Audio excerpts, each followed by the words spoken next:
Today, on Equal Pay Day, we are reminded of the fact that women across the country still make less money for the exact same work as their male counterparts, which is especially problematic for women of color, for whom the gap is even wider. We are also reminded of how vital our court system is to the future of equal opportunity for women in America and to the future of our working families.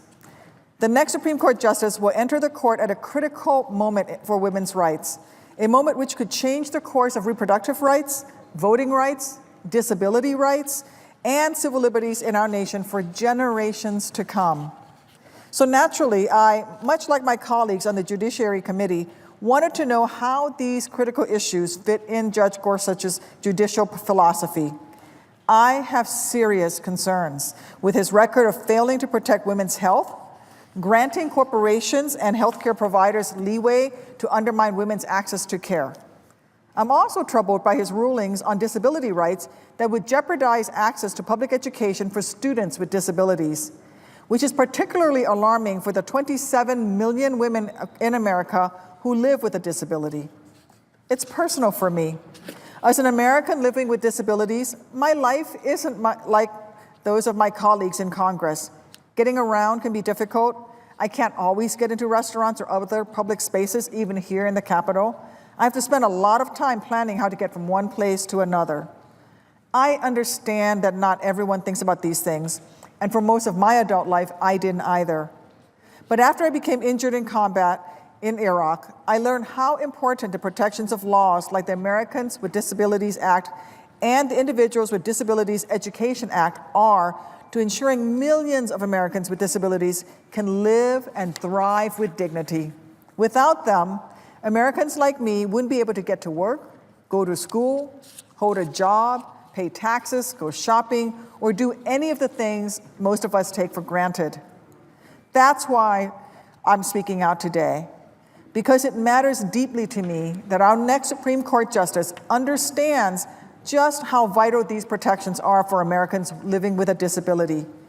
It's not just a disability rights issue, it's a civil rights issue. Similarly, a woman's access to health care is also a civil rights issue, and it's an issue that affects every single American. When a woman can't get the care she needs, her family suffers. And when her family suffers, her community suffers, and our nation suffers. That's why I find it so deeply troubling that Judge Gorsuch has time and again actively worked against reproductive justice. In a dissenting opinion, he argued in favor of defunding Planned Parenthood in Utah based on evidence that other judges deemed as false. In the Hobby Lobby case, he made it clear that he favors the religious beliefs of corporations over the rights of women to make their own choices about their bodies.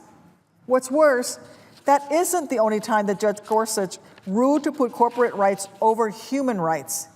You may have heard about a case in my home state of Illinois in which Judge Gorsuch ruled in favor of the rights of a trucking company over the rights of an employee in grave danger through no fault of his own. That's deeply troubling to me. He also dissented from a ruling giving a female UPS driver just the opportunity to prove sex discrimination, and then again on a decision to fine a company that failed to properly train a worker, resulting in that worker's death. Judge Gorsuch's record makes it very clear that he's willing to elevate large corporations at the expense of everyday Americans, jeopardizing our civil rights.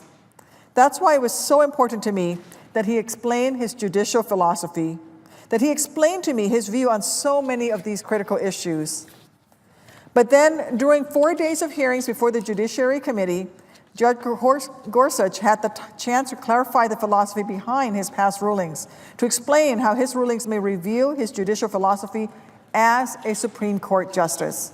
However, instead of addressing these concerns, he dodged these questions on some of the most important issues of our time.